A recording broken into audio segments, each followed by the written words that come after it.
नमस्कार, इन्फॉर्मेशन देख रहे हैं। मैं हूं आपके साथ वंदना। जातीय जनगणना को लेकर के बिहार के मुख्यमंत्री नीतीश कुमार विपक्ष के साथ सुर में सुर मिला रहे हैं। बिहार विधानमंडल में नेता प्रतिपक्ष तेजस्वी यादव और नीतीश कुमार के बंद कमरों में बातें हुई। एक बार फिर से लग रहा है कि चाचा भतीजे का प्यार जो है लोगों को फिर से देखने को मिलेगा। हमारे साथ हैं बात करने के लिए राजद के मुख्य प्रवक्ता भाई वीरेंद्र और मनेर से विधायक हैं।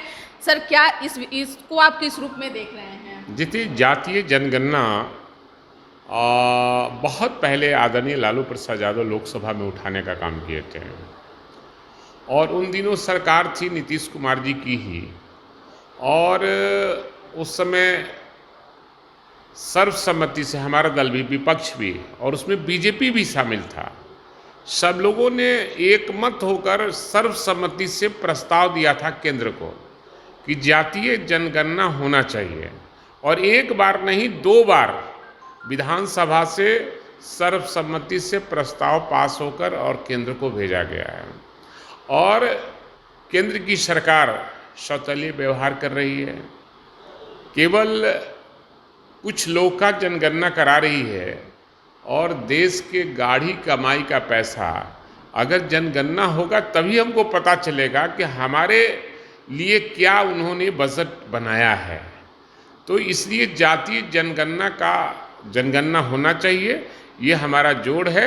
और माननीय मुख्यमंत्री नीतीश कुमार भी इस पर सहमत है, और हमारे नेता तेजस्वी प्रसाद यादव ने कहा है कि अगर केंद्र सरकार नहीं कराती है तो राज्य सरकार अपने खर्चे से जातीय जनगणना बिहार में करावे। तो इस पर बात हो रही है, और इस पर हम आंदोलन भी, हमारे नेता आदरणीय लालू प्रसाद यादव का ऐलान हो गया, तेजस्वी प्रसाद यादव का ऐलान हो गया कि पूरे बिहार में 7 अगस्त को हम मंडल कमीशन के जो अभी तक लागू और बैकलॉग है उसको भरा नहीं जा रहा है, और ये जाति जनगणना के लिए हम आंदोलन करने का काम करेंगे। हर जिला में प्रदर्शन है हमारा उस दिन, और चूंकि आरा के हम प्रभारी हैं तो हम आरा में रहेंगे उस दिन। अच्छा, बिहार के मुख्यमंत्री इन दिनों जनता दरबार में लोगों की शिकायतें सुन रहे हैं, लेकिन अगर बात किया जाए तो जिसमें से 100% जहाँ जा रहे हैं वहाँ पे 50% अधिकारी उस पर कार्रवाई कर रहे हैं, लेकिन वहीं कुछ जो उनके अपने चहेते जो अधिकारी हैं जिसमें 21% बिना सुनवाई खारिज कर दे रहे हैं। इसका मतलब क्या है? आखिर क्या भाई वीरेंद्र, आपको लगता है कि बिहार में अफसरशाही है? देखिए, ब्यूरोक्रेट की सरकार है और यहाँ कोई सुनवाई नहीं हो रही है। ये केवल आईवास हो रहा है जनता दरबार। जनता दरबार में कोई भी मामले का निष्पादन नहीं हो रहा है, क्योंकि पदाधिकारी वही हैं, मुख्यमंत्री भी वही हैं। जहाँ जिस राज्य में आरसीपी टैक्स लगता हो और हर विभाग का बजट का पैसा लोग खाते हों, तो उस राज्य में कैसे जनता दरबार में लोगों का काम निष्पादन हो सकेगा। इसलिए जनता का विश्वास उठ गया है इस सरकार से, और वो चाहती है कि ये सरकार जाए और तेजस्वी यादव जी की सरकार उनके नेतृत्व में बने और वो मुख्यमंत्री बने, तभी बिहार का विकास हो जाए। राजद सुप्रीमो लालू प्रसाद यादव भी ये दावे कर दिए कि चिराग पासवान और तेजस्वी यादव एक साथ आएंगे, और उनका ये भी कहना है कि बिहार में आपका स्वागत है, थर्ड पार्टी बनाइए और बीजेपी को मात देने का काम कीजिए। नहीं, सबसे बड़ी आदरणीय लालू प्रसाद यादव जैसे जैसे स्वस्थ हो रहे हैं और सक्रिय राजनीति में भाग लेने लगे हैं, तो केंद्र की सरकार हिलने डोलने लगी है और बिहार की सरकार भी गड़बड़ाने लगी है।